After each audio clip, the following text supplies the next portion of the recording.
내가 이르노니 너희는 성령을 따라 행하라. 그리하면 육체의 욕심을 이루지 아니하리라. 육체의 소욕은 성령을 거스르고 성령은 육체를 거스르나니 이 둘이 서로 대적하므로 너희가 원하는 것을 하지 못하게 하려 함이니라. 너희가 만일 성령의 인도하시는 바가 되면 율법 아래에 있지 아니하리라. 육체의 일은 분명하니 곧 음행과 더러운 것과 호색과 우상숭배와 주술과 원수 맺는 것과 분쟁과 시기와 분냉과 당 짓는 것과 분열함과 이단과 투기와 술 취함과 방탕함과 또 그와 같은 것들이라. 전에 너희에게 경계한 것 같이 경계하노니 이런 일을 하는 자들은 하나님의 나라를 유업으로 받지 못할 것이요. 함께 읽겠습니다. 오직 성령의 열매는 사랑과 희락과 화평과 오래 참음과 자비와 양성과 충성과 온유와 절제니 이 같은 것을 금지할 법이 없느니라. 아멘. 자, 오늘은 순서를 따라서 오래 참음, 성령이 맺는 오래 참음 이 열매에 대하여 묵상하겠습니다. 자, 오늘도 귀 있는 자는 성령이 교회들에게 하시는 말씀을 들으시기를 바랍니다. 자, 오래 참음이라는 단어를 여러분 처음 들으셨을 때 여러분 느낌이 어떠신가요? 굉장히 어려운 주제 중에 하나죠. 이를 성령의 열매라고까지 하는 것은 가혹하게도 여겨지는 것 중에 하나입니다. 내가 참는 것이 필요하다는 것은 알겠는데 정말로 안 되는 것이 이 참는 것이기 때문입니다. 하다못해 배고픈 것부터가 참기 어렵고 놀고 싶은 거 참기 어렵고 답답한 거 참기 어렵고 아픈 거 참기 어렵고 지루한 것 참기 어렵고 쏟아지는 잠도 참기 어렵고 외로운 것도 참기 어렵고 기다리는 것도 참기 어렵고 그러니 나를 억울하게 하는 것은 더 참기 어렵습니다. 나를 모멸감 주고 나를 부끄럽게 만들고 막대하는 것 역시 참 견디기 어렵습니다. 반말하고 욕하는 것도 참기 어렵고 무시하는 것 참기 어렵고 존귀하게 여겨주지 않는 것도 참기 어렵고 약속을 안 지키는 것도 참기 어렵고 배신당하는 것 참기 어렵고 간섭받는 것 참기 어렵고 비교당하는 것 참기 어렵고 한번 미안했으면 됐지 계속해서 나를 몰아세우는 것 또한 참기 어렵고 기도를 그렇게 했는데도 아직도 응답이 되지 않는 것도 참기 어렵고 정말이지 내 주변에는 나를 참지 못하게 만드는 것들만 많은 것 같습니다. 물론 그렇다고 해서 이런 내 참지 못하는 성질이 마음에 들지는 않습니다.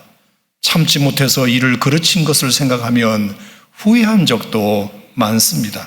아, 그때 내가 좀 참았더랬으면 좋았을 것을 참지 못해서 성질대로 해버렸더니 내 이미지만 다 베리고 관계만 끊어지고 그것을 회복하려니 또 엄청난 시간과 노력만 들고 그래서 다시는 그러지 말아야지, 성질대로 살지 말아야지, 참아야지 이렇게 다짐을 해보지만 또 어떤 상황이 딱 맞닥뜨려지고 일이 꼬이고 내 안에 어떤 것들이 딱 건드려지면 순간 폭발해져 버려서 또 후회만 반복하는 모습이 나도 마음에는 들지 않습니다. 잘 참아와서 다른 사람도 나를 좋게 평가하고 있는데 아, 저 사람 변했구나라고 말하고 있는데 한 번 참지 못하고 왁하는 성질 때문에 사람들로부터 그동안의 내 모든 수고가 다 수포로 여겨지는 것도 억울하기가 짝이 없습니다. 그래서 후회도 합니다. 그 참지 못함으로 나에게 주어진 소중한 기회마저 놓칠 때가 너무 많기 때문입니다. 자, 여러분 성경에도 보면은 참 놀라운 이야기가 두 가지 있는데 어느 날 사울 왕이 말입니다. 전쟁에 나가려고 하다가 마음이 불안해서 제사 좀 드리고 갔으면 좋겠다 싶어서 사무엘 선지자에게 요청을 해요. 와서 빨리 제사 좀 드려달라. 전쟁에 나가는데 나 불안해서 죽겠다. 그래서 사무엘 선지자가 오기로 했는데 계속해서 기다려도 오지 않으니까 참다 안 되어서 급한 마음에 사울왕 본인이 그 제사를 집전해 버리게 됩니다. 여러분 그게 뭐 어때서 그렇습니까? 우리는 이렇게 생각할 수 있지만 하나님께는 그것이 너무 큰 죄가 되어가지고 급기야 그것 때문에 사울이 자기 왕위까지 빼앗기게 됩니다.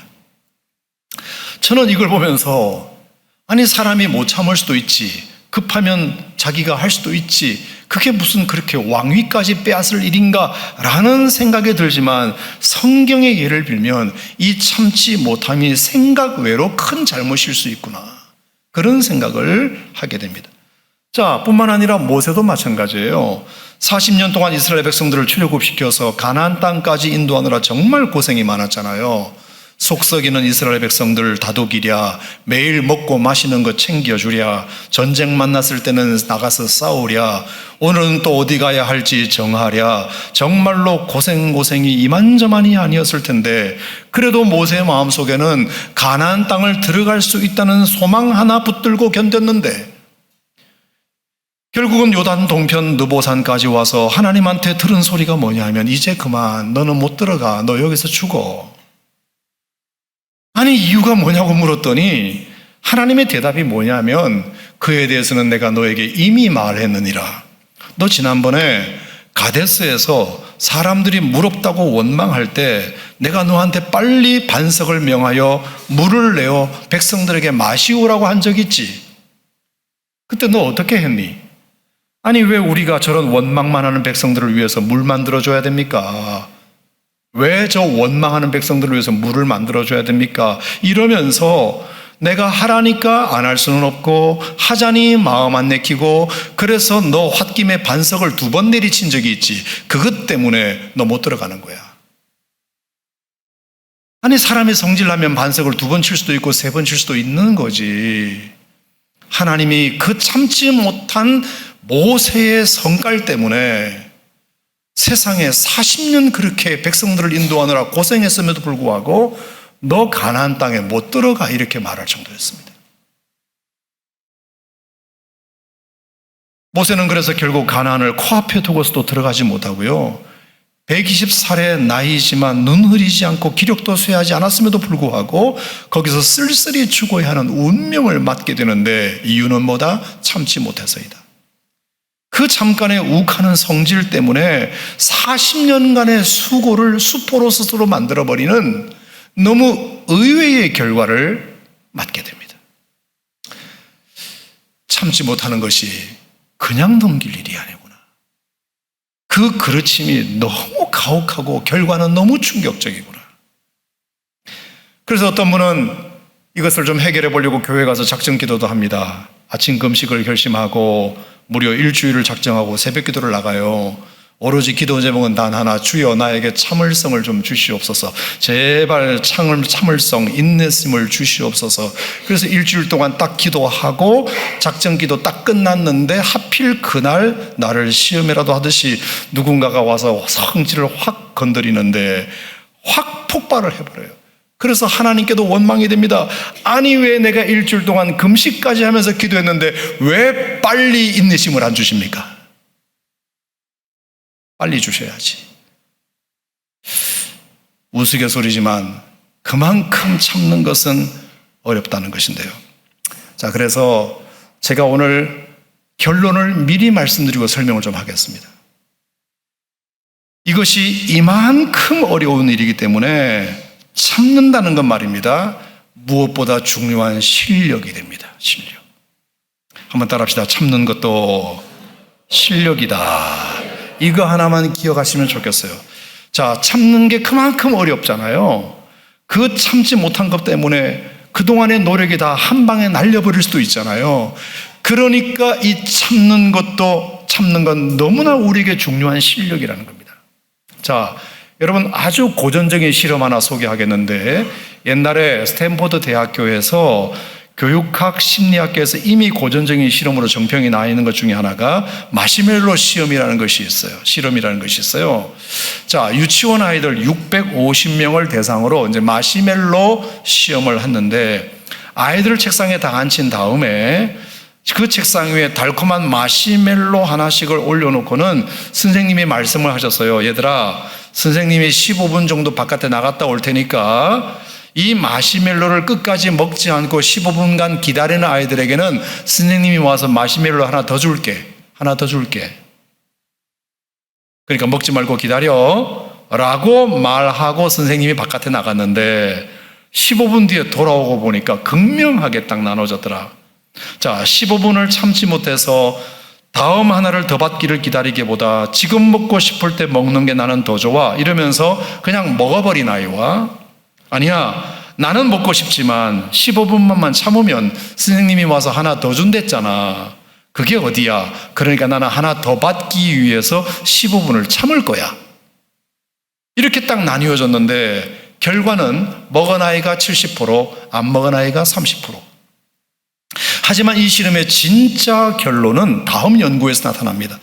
15분을 참지 못한 아이와 15분을 참은 아이들 중에서 몇십 명 표본을 떠가지고 추적조사를 해봤더니 놀랍게도 15분간 참았던 아이들이 참지 못했던 아이들보다 10대 청소년기에 가서는 대인관계가 훨씬 더 좋더라.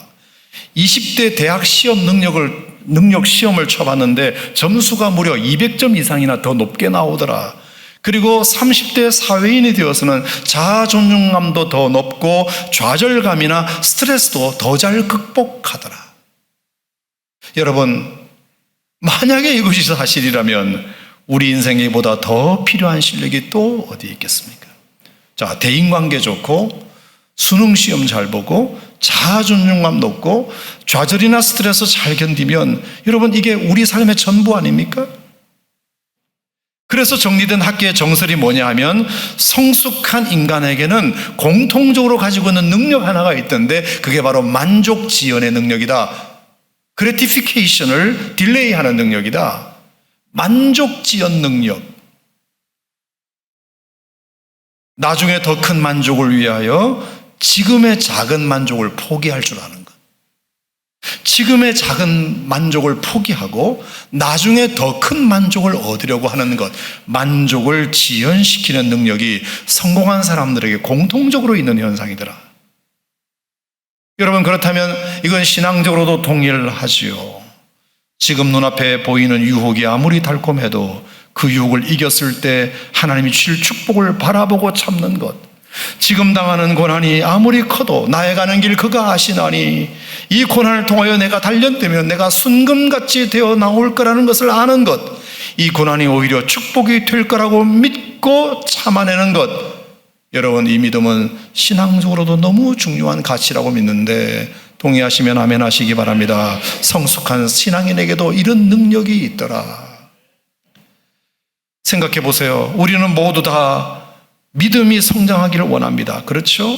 그런데 믿음이 성장하기를 원하면서 오래 참음이 없이 믿음이 성장할 수 있을까요? 오래 참음과 믿음의 상관관계가 반비례해요? 정비례해요? 정비례해요. 아브라함이 믿음의 실력자가 된 것도 참음 없이 어떻게 될 수 있었나요? 그가 약속을 믿고 약속을 받고 이삭을 주시기까지 25년 동안 참고 기다렸기 때문에 이삭을 얻은 것이고, 이삭 역시도 아버지가 모리아산에서 칼을 들고 내릴 때 묵묵히 참았고, 또 동네 깡패들에게 자기가 판 우물들을 계속 빼앗길 때에도 꾹 참고 내주고 꾹 참고 내주면서 하나님이 그래 더 좋은 거 주시겠지 이랬기 때문에 이삭도 믿음의 위인이 됐고, 야곱도 마찬가지. 라헬을 사랑하여 7년을 기다리려고 하는 그 기다림을 하루같이 기다리고 7년 뒤에 또 삼촌이 속여가지고 7년을 더 기다려야 함에도 불구하고 그 여인을 아내로 맞아들이는 그 시간을 기다리며 묵묵히 참아낸 캐릭터가 야곱 아닙니까? 믿음의 성장도 참음 없이는 안 되더라. 소망을 이루는 것도 마찬가지입니다. 자, 어떤 내게 소망이 있습니다. 그 소망을 이루는데 어떻게 참음이 없이 이룰 수 있나요? 히브리서 12장 2절에 보면 믿음의 주여 또 온전케 하시는 이 예수를 바라보자. 그는 그 앞에 있는 기쁨을 위하여 십자가를 참으사 부끄러움을 개의치 아니하셨다. 여러분과 저를 포함한 오고 오는 모든 세대들이 자신의 십자가 고통으로 말미암아 구원받을 생각을 하니까 그 예수님에게 그 소망이 기쁨이 되셔서 그 고통을 참으시게 된 것입니다. 그 소망을 이루려면 내가 지금 이 고통을 참아야 되지 않겠냐? 소망을 이루는데 참음이 없이 어떻게 이룰 수 있냐고요. 그래서 로마서 5장에 보면 환난은 인내를, 인내는 연단을, 연단은 소망을 이룬다. 아멘. 환난 그 자체는 좋은 것이 아니지만 그 환난도 잘 인내하면 그것이 내게 연단이 되어서 맷집이 생겨서 이제 그런 맷집이면 어떤 일이 앞으로 내게 일어나더라도 그것에 넘어지지 않고 오히려 복으로 만들 수 있는 능력을 갖게 된다는 것입니다. 멋지지 않습니까? 믿음, 소망만 그렇습니까? 사랑도 마찬가지입니다. 고린도서 13장 사랑자에 보면 사랑에 대하여 노골적으로 이렇게 말했습니다. 사랑은 오래 참고. 사랑은 참는 거랍니다. 사랑은 성내지 아니하며 모든 것을 바라며 모든 것을 견디느니라. 여러분, 사랑이 어떻게 참음 없이 되나요? 부모가 자식을 사랑하는데 어떻게 참지 않고 부모 노릇하나요? 남편과 아내, 아내가 남편이 서로 사랑하고 부부시간으로 지냈는데 어떻게 참지 않고 부부생활을 영위할 수 있나요? 사랑도 참지 않고는 안 돼요. 자, 고린도서 13장 13절에 믿음, 소망, 사랑 이 세 가지는 항상 있어야 된다고 그랬어요. 근데 믿음도 그렇고 소망도 그렇고 사랑도 다 참지 않고 이룰 수 없는 거라고 한다면 사실상 믿음, 소망, 사랑 이 세 가지는 항상 있어야 된다는 이 말을 다른 말로 말하면 오래 참는 것은 항상 있어야 된다는 뜻이에요. 그래야 성공할 수 있다. 그래야 성장할 수 있다. 그래야 성숙할 수 있다. 그래야 성령의 사람이 될 수 있다. 아멘입니까, 여러분? 자, 그래서 오늘 제가 이제 결론으로 말씀드리는 것은 정말 이 사람을 생각하면 정말로 참음의 대가였구나. 참았기 때문에 성경했구나. 참았기 때문에 성숙했구나. 참았기 때문에 성공했구나. 참았기 때문에 성령의 사람이 될 수 있었구나 라고 생각되는 성경의 인물 하나 복습 삼아 다시 한번 여러분에게 말씀드리고 설교를 끝내겠습니다. 자, 다윗인데요. 다윗은 골리앗을 때려 높인 일로 말미암아 서울로부터 10년 동안이나 도망다니면서 정말로 10년간 참음의 세월을 보냈던 사람입니다. 말할 수 없이 외롭고 고나고 위험하고 두렵고 짐 무거운 여정이었지만 그 참음으로 말미암아 종국에는 큰 유익을 얻었던 인물입니다. 아니, 왜 하나님은 내가 원하지 않는 기름을 부어서 이 고생을 시키는가? 기름을 부으셨다면 삶이 좀 좋아지기를 하든지 어떻게 고난만 가중시키는가? 그럴 때마다 다윗 특유의 참음으로 말미암아 그는 정말이지 온전한 하나님의 사람으로 만들어져 가는데요. 과연 그런지 지난번에 한번 보여드렸던 지도 다시 한번 보여드리도록 하겠습니다. 자, 보시는 지도는 다윗이 사울을 피하여 10년 동안 도망다닌 지역을 표시한 지도입니다. 10년 동안 도망다닌 지도예요. 거기서 거기에요. 그런데 가만히 지금부터 제 얘기를 들어보세요. 자, 첫 번째, 기브아라는 곳이 사울이 왕궁이 있는 수도였단 말입니다. 수도. 그 수도에서 이제 다윗이 사울을 잘 섬기고 있는데 어떻게 하면 사울이 갑자기 생각나서 창 던지고 칼 던지고 이렇게 자꾸 죽이려고 하니까 어쩔 수 없이 이제 다윗은 그때부터 도망을 가게 되는데 제일 먼저 간 곳이 라마예요. 라마. 저 꼭대기의 라마. 라마는 왜 갔느냐? 거기에 사무엘 선지자께서 계셨기 때문입니다. 사무엘 선지자는 다윗이 자기에게 기름을 부어주신 분이시고 그리고 늘 카운셀러가 되시고 나를 위해서 기도해 주시는 선생님이기 때문에 그 선생님에게 내 몸을 의지하고자 라마로 도망을 간 겁니다. 그랬더니 사무엘 선지자가 놀래가지고 너 여기 웬일이냐? 그런 일이 있었구나 라고 환영해 주시고 상담해 주시고 그리고 마침 라마 나요트에서 집회가 있으니까 너 집회에 한번 참석해 봐라. 그래서 라마 나요트 공동체에 들어가서 뜨겁게 은혜를 경험하고 믿음이 생깁니다. 하나님께서 나를 견딜 수 있게 만들어 주시겠구나. 그리고 집회가 끝난 다음에 사무엘 선지자가 말하기를 너 갈 데 없으면 저기 높 땅에 아히멜렉 제사장에 가보면 어떻겠니? 아히멜렉 제사장은 말이다, 너를 위해서 기도해 주시는 분이시고 네가 골리앗을 칼로 죽일 때 그 칼을 보관하고 계신 분이셔. 그 칼을 보관하고 계신 분이야. 그러니까 그분에게 꼭 가봐. 그래서 다윗은 이제 높 땅에 있는 아히멜렉 제사장에게 갑니다. 그러니까 환영을 해주세요. 음식도 먹이고 떡도 먹이고 했는데 그 모습을 누가 봤느냐면 도액이라는 사울의 끈앞풀이 있었어요. 그 도액이라는 사람이 가만히 그걸 보고 있다가 어라, 우리 왕께서 지금 잡으려고 쫓아다니는 저 다윗을 아히멜렉 제사장이 환대를 하네. 이거 밀고 해야 되겠는데. 그래서 이 도액이 사울에게 밀고를 해버립니다. 아히멜렉 제사장이 당신이 지금 잡으려고 하는 이 다윗을 환대해주고 있습니다. 그랬더니 사울이 화가 나가지고 군사를 보내가지고 세상의 그 높당에 있는 제사장 85명을 몰살시킵니다. 그 가족들을 다 몰살시켜요. 피비린내 나는 전쟁터가 됩니다. 높당이. 그래서 다윗은 내가 이 땅에 있는 것 자체가 민폐구나, 나는 이 땅에 어디 도망갈 데가 없구나 라고 생각해서 다음 간 곳이 가드예요. 가드. 외국입니다. 외국. 이 가드는 골리앗의 나라입니다. 그러니까 자기가 전향을 하면, 그리고 골리앗의 칼을 직접 갖다 주면 내가 쓸모 있는 존재이기 때문에 받아주겠지 싶어서 갔습니다.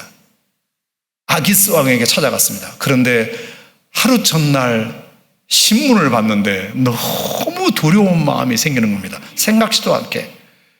내가 여기서 있다가는 큰일 날 것 같다. 그래서 가드왕 아기스 앞에서 미친 척해서 겨우 빠져나오게 됩니다. 그래서 간 곳이 아둘람굴이죠. 아둘람굴. 아둘람굴은 여러분 잘 아시는 대로 베들레헴과 아주 가까운 곳이에요. 자기 고향과도 가까운데 지척을 고향에 두고도 지척에다가 고향을 두고도 못 가보는 신세가 됩니다. 그런데 마침 다윗의 부모님과 형제들이 찾아와요. 그 소식을 듣고. 그래서 부모 형제와 화해하는 시간을 갖게 되고, 거기다가 또 하나의 무리가 찾아오는데 400명의 환난당한 자, 빚진 자, 마음 원통한 자, 정말로 이 시대의 하층 계급에 있는 사람들, 이런 사람들이 400명이 다윗에게 찾아옵니다. 내 한 몸 간수하기도 어려운데 세상에 그들이 다윗에게 도움을 요청하리니 이게 웬일입니까? 그때 다윗은 결심합니다. 하나님의 뭔가 뜻이 있겠다 싶어서 일단 부모 형제를 좀 피신시켜 드려야 되겠다. 훗날을 도모하려면. 그래서 어디로 피신시킬까 생각하다가 저기 멀리 있는 모압 미스베로 갑니다. 모압 미스베. 모압 땅. 여러분, 모압 땅은 다윗의 증조모의 고향입니다. 증조모가 누구죠? 룻이에요. 룻. 룻이 오벳을 낳고 오벳이 이새를 낳고 이새에서 다윗을 낳았기 때문에 그 증조모의 고향 땅에 가서 자기 부모 형제를 부탁합니다. 모압 땅으로서는 다윗이 이제 자기 왕이 될 것을 뻔히 알기 때문에 다윗의 부모님과 형제들을 보호해 주는 것이 그렇게 나쁜 일은 아니라고 판단했기 때문입니다. 그리고 다시 돌아옵니다. 돌아와서는 이제 헤레스풀로 돌아옵니다. 헤레스풀로 돌아와서는 400명의 마음 원통한 자, 빚진 자, 이런 사람들을 데리고 훈련을 시킵니다. 군사로 훈련을 시켜요. 앞으로 나란 일을 도모를 하려면 이제 너희들이 훈련을 좀 받아야겠다. 그래서 훈련을 시켜 놓으니까 그일라에서 연락이 옵니다. 바로 밑에가 그일라거든요. 그일라에 블레셋 군사가 쳐들어와 가지고 한 해 농사를 하고 타작을 하는데 그 타작한 곡식을 싹 빼앗아 간다는 소식이었어요. 아니, 그런 소식이 있으면 사울에게 얘기할 거지 왜 다윗에게 얘기합니까? 하지만 사울에게 얘기해봤댔자 들어줄 것 같지도 않고 마침 다윗이 가까이 있다고 하니까 다윗에게 도움을 요청한 거예요. 그래서 다윗은 도와줘야 되나 말아야 되나 고민을 하다가 따르는 무리들에게 얘기했더니 안 됩니다. 다윗 선생님 나섰다가는 사울에게 들키기 짝이입니다. 아니다. 저렇게 위급하다고 하니 우리가 도와줘야 되지 않겠냐. 그래서 또 자기 주제에 400명을 이끌고 가서 그일라 백성들로부터 블레셋으로부터 그일라 백성을 구원해줘요. 그랬더니 그일라 사람들이 너무 좋아했죠. 그래서 200명이 따르겠다고 더 붙었어요. 400명이 600명이 된 거예요. 그런데 말입니다. 꼭 그렇게 잘해줘도 꼭 은혜를 원수로 갚는 사람이 한 사람은 있다 없다? 있어요. 그 중에 그일라 사람 한 사람이 사울에게 밀고 한 겁니다. 다윗 나타났다, 잡아가라. 그래서 그일라에 다윗이 있을 수가 없었어요. 그래서 또 도망 나온 것이 어디예요? 십광야, 그 다음 마온 광야, 이렇게 내려오는 겁니다. 자, 마온 광야에서는 다윗이 정말로 사울에게 잡힐 뻔했어요. 3,000명의 군사들이 600명을 조여오는데요, 다윗이 외롭게 바위 뒤에 딱 숨었습니다. 바위 뒤에 숨었어요. 점점 더 포위망이 좁혀옵니다. 이제 50m, 30m 점점 좁혀옵니다. 이제 곧 다윗을 생포할 수 있는 절호의 기회인데 하나님이 보호하사 갑자기 저 수도 기브아로부터 연락이 온 겁니다. 왕이시여, 큰일 났습니다. 우리 수도 기브아가 블레셋의 공격을 받기 시작했습니다. 얼른 가셔서 수도를 방어해야 할 것 같습니다. 그래서 사울로서는 갈등이 생겼습니다. 코앞에 있는 다윗을 잡을 건가, 아니면 빨리 가서 자기 궁을 지킬 건가. 궁이 더 중요하지. 다윗은 나중에 잡아도 되니까. 그래서 다윗 잡는 것을 포기하고 사울이 얼른 올라간 거예요. 그러니까 다윗으로서는 얼마나 감사해요. 이 바위 밑에서 나는 이제 죽는구나라고 생각했는데 하나님께서 보호하사 사울이 자기 수도 서울을 지키러 올라가는 바람에 다윗은 너무 감사하여 그 바위의 이름을 셀라 하마 누곳이라고 이름 붙여요. 셀라 하마 누곳이라는 말은 분리시켜준 바위다. 사울로부터 나를 분리시켜준 바위다. 그 은혜가 마온 광야에 있었어요. 그리고 나서 그 다음 간 곳이 엔게디에, 엔게디. 사해 서쪽에 있는 아주 좋은 요새예요. 굴도 많고요, 들림소도 많고요, 대추야자도 너무 많고요, 물도 많은 곳이에요. 천연 요새예요. 거기서 이제 지내려고 하는데 사울이 또 소식을 듣고 3,000명 군사를 데리고 와서 그 굴 바깥에 진을 치다가 어떤 일이 있었죠? 사울이 갑자기 생리적 현상 때문에 뒤를 보러 들어오게 됐는데 하필이면 다윗이 숨어있는 동굴로 뒤를 보러 들어와요. 신하들이 죽이자 그랬어요. 절호의 기회입니다. 하나님이 신 기회예요. 하지만 다윗은 아니다. 여호와께서 기름 부으신 종을 우리가 치는 것은 마땅치 아니하다. 그래서 절호의 기회를 다윗이 오히려 사울을 살려주는 은혜를 베풀게 됩니다. 바로 그때 어떤 일이 생깁니까? 사무엘 선지자가 돌아가셨다는 소식을 들어요. 사무엘 선지자가 자기의 영원한 스승, 자기에게 기름 부으신 그 사무엘이 돌아가셨다는 소식을 들어요. 그러면 제자로서는 당연히 스승의 장례식에 참여하는 것이 맞아요. 하지만 다윗은 참여하지 못해요. 어디로 가죠? 바란 광야로 내려가요.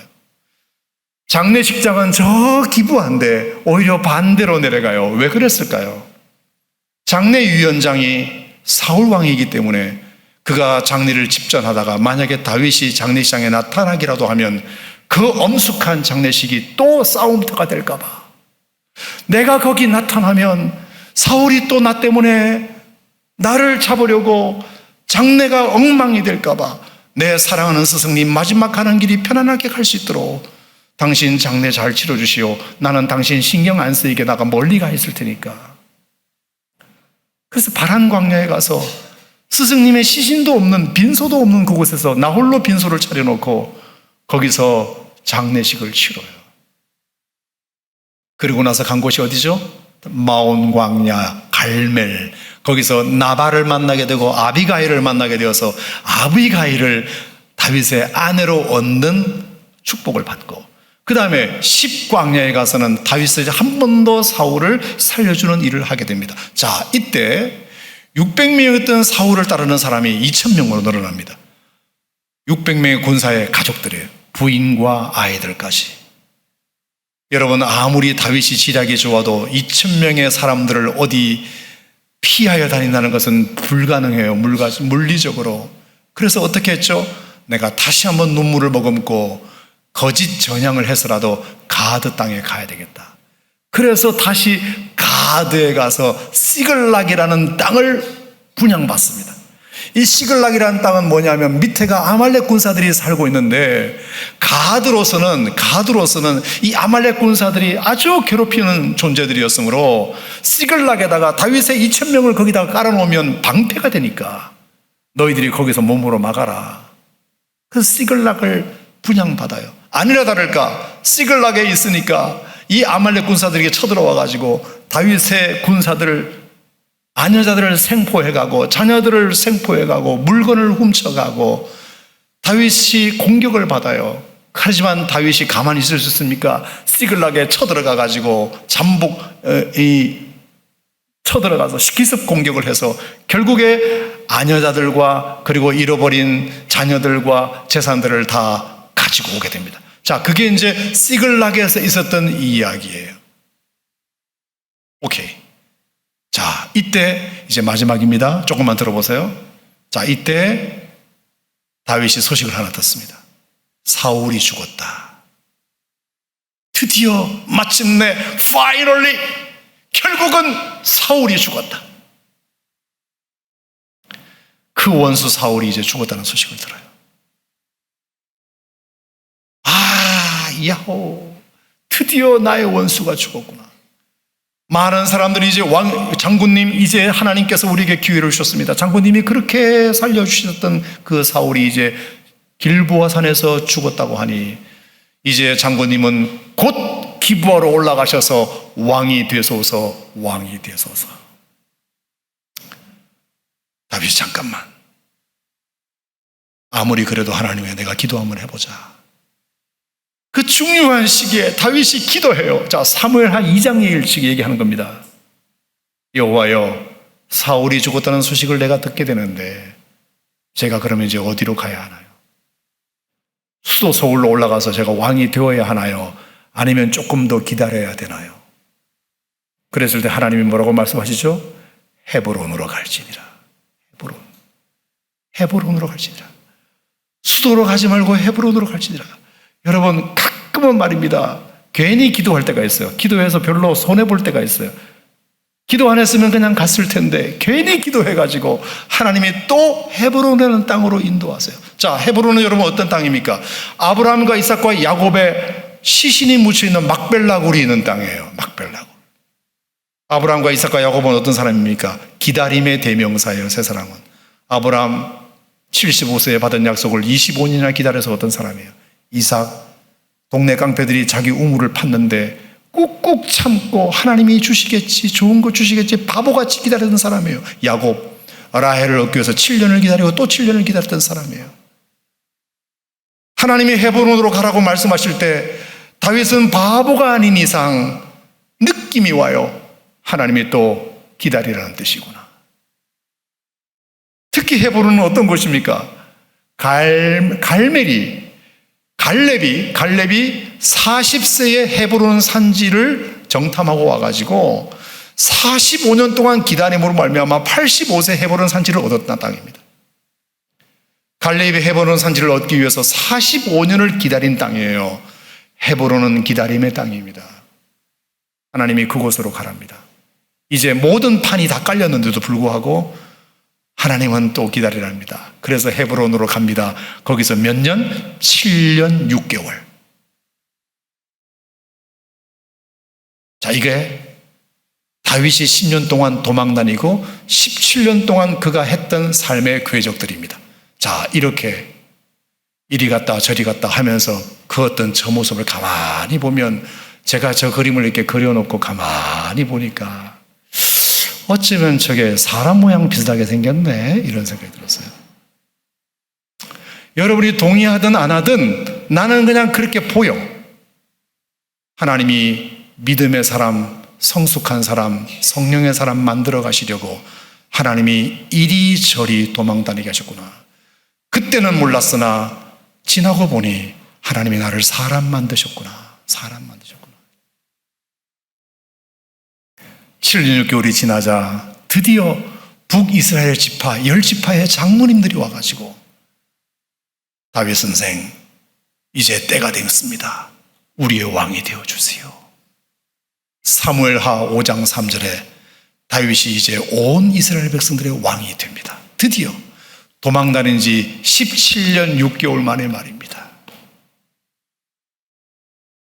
너무나 참고 너무나 오랜 기다림의 시간이었지만 하나님께서 그것을 통해서 다윗을 믿음의 사람으로 만드시고 소망의 사람으로 만드시고 사랑의 사람으로 만드시고 성숙한 인격의 사람으로 만드시고 성숙한 성령의 사람으로 만들어 가시는 것을 다윗은 예전에는 몰랐으나 지나고 보니 하나님께서 그 17년의 기다림을 나를 의미 있게 하셨다. 자, 여기까지 동의하시면 아멘 하시기 바랍니다. 오래 참음 어려운 일입니다. 하지만 하나님의 뜻이 있으니까 우리 한번 해봅시다. 그리고 그 인내가 모든 것을 이루는 가장 중요한 내 인생의 무기니까. 그래서 오늘 제가 여러분들에게 성경 구절 하나 알려드리고 말씀을 마치겠는데요. 자, 꼭 여러분들 이 말씀은 보셔야 됩니다. 야고보서 1장 2절, 3절, 4절입니다. 야고보서 1장 2절, 3절, 4절. 혹시 여러분 성경책에 줄이 그어져 있지 않으면 이번 기회에 줄을 그어 놓으세요. 너무 중요한 말씀이에요. 야고보서 1장 2절, 3절, 4절. 자, 우리 다 같이 한 목소리로 믿음으로 고백합시다. 야고보서 1장 2절, 3절, 4절 시작. 내 형제들아, 너희가 여러 가지 시험을 당하거든 온전히 기쁘게 여기라. 이는 너희 믿음의 시련이 인내를 만들어내는 줄 너희가 알미라. 인내를 온전히 이루라. 이는 너희로 온전하고 구비하여 조금도 부족함이 없게 하려 함이라. 아멘. 자, 여기 보니까 인내를 온전히 이루어라. 이 인내가 온전히 이루어지면 조금도 부족함이 없을 것이다. 네가 성공하기를 원하느냐? 네가 성장하기를 원하느냐? 네가 성숙하기를 원하느냐? 네가 성령의 사람이 되기를 원하느냐? 그렇다면 조금도 부족함이 없는 하나의 캐릭터가 필요한데 인내다. 동의하십니까 여러분? 인내다. 인내다. 그런데 그 인내를 만들기를 원한다면 네가 기쁘게 여겨야 할 것이 하나 있다. 그게 뭐예요? 시련이다. 시련이다. 시련은 인내를 만들어내는 공장이기 때문이다. 공장. 인내는 그냥 생기는 것이 아니라 시련이라는 공장에 들어가야 생긴다. 시련이라는 공장이 인내를 만들고 그 인내가 온전히 이루어지면 부족함이 없으니까 너희들에게 정말 인내가 필요하다면 시련을 기쁘게 여겨라. 아멘 하세요. 아멘 하세요. 시련을 기쁘게 여겨라. 시련을. 그 시련을 통해서 하나님이 우리 안에 인내라는 캐릭터를 만들어 주시고 그 인내가 잘 이루어지면 모든 것에 부족함이 없도록 만들어 주실 테니까. 오늘 이것이 여러분들을 향하신 하나님의 말씀입니다. 성령께서 귀 있는 자들에게 들려주시는 하나님의 말씀으로 받으시고 시련을 기쁘게 여기심으로 그 시련을 통해서 여러분에게 인내가 만들어지기를 주 이름으로 축복합니다.